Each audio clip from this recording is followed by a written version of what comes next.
আচ্ছা দাদা, কি করছেন দাদা ওইটা? হারমোনিয়ামে পুডিং করছি। পুটিং। হ্যাঁ, আচ্ছা, আপনাকে একটা প্রশ্ন করি, আমার খুব জানার আগ্রহ আর কি। বলেন। এই হারমোনিয়ামের কি কাঠ ব্যবহার করা হয়? এই যে আপনি পুটিং করতেছেন, কি কাঠের উপরে পুটিং করতেছেন? এটা বারমাটিক সেগুন কাঠ। আচ্ছা, একটা অন্য কাঠ দিলে হয় না? কাঠ তো কাঠই। কাঠ তো কাঠই, সেটা ঠিক আছে, কিন্তু এই কাঠের একটা বিশেষত্ব আছে। কি বিশেষত্ব? এটা আপনার বারমাটিক সেগুন কাঠ, এটা আপনার ব্যাকে না, আপনার হচ্ছে ঘুনে ধরে না, শীতকালে বাড়ে না, গরমকালে কমে না। আর এই যতই মনে করেন যে শুকনো দেখাক না কেন, এই কাঠ আবার চাষার পরে ভিতরে কাঁচা কাঁচা একটা আবরণ আছে, কাঁচা কাঁচা একটা আবরণ মানে তৈরি এটা হয়, তারপরেও আজীবন এটা। একটা। হ্যাঁ, এটা বহু বছর চলে যায়, 20-50 বছর চলে যায়, তারপরেও ওটা কিছুই হয় না। আচ্ছা, আমার মনে একটা প্রশ্ন, যেহেতু আমাদের বাড়ি দক্ষিণ অঞ্চলে, ঠিক আছে, হ্যাঁ, আমাদের ওদিকে এখনও তো অ্যাভেলেবেল পাওয়া যায় না, সুন্দরী কাঠ পাওয়া যায়। হ্যাঁ, তো সুন্দরী কাঠ দিলে হয় না? সুন্দরী কাঠ দিলে হয়, কিন্তু এই কাঠটা বাড়ে কমে। আপনার ঘুনে না ধরলেও এটা কাঠটা বাড়ে, শীতে বাড়ে, গরমে কমে, এই জন্য এটা দিয়ে এটা ভালো হবে না। হবে না বলতে না, কিন্তু ভালো হবে না। আসলে কি জানেন, আমরা অনেক কিছু ভাবি একরকম।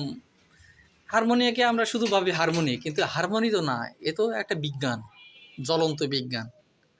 হারমোনিয়ামের ভিতরে যে কাঠটা ব্যবহার করা হয়, এই কাঠটা যে বাড়ে না, কমে না, এটা তো আমরা জানতাম না। আমরা জানি হারমোনি একটা হারমোনি, ওই মোটামুটি একটা কাঠের যন্ত্র, গান শুনি, এই ছাড়া তো আমার আর এর বিশেষত্ব খুঁজে পাই না। কিন্তু আপনার কাছ থেকে শুনে আমাদের খুব ভালো লাগলো। কাঠের আর যন্ত্র বলতে এটা হাওয়ার যন্ত্র, বুঝছেন? হাওয়ার যন্ত্র।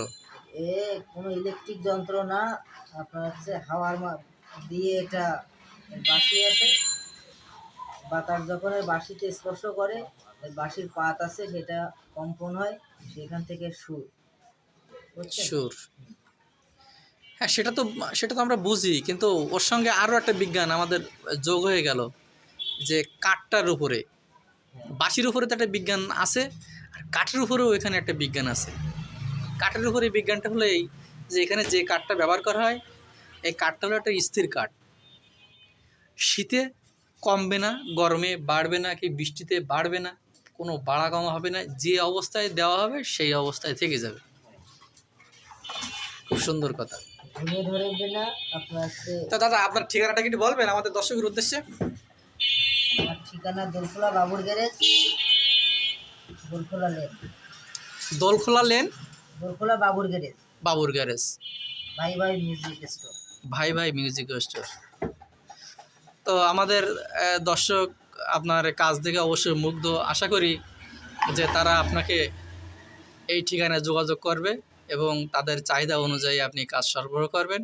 আপনাকে অসংখ্য ধন্যবাদ।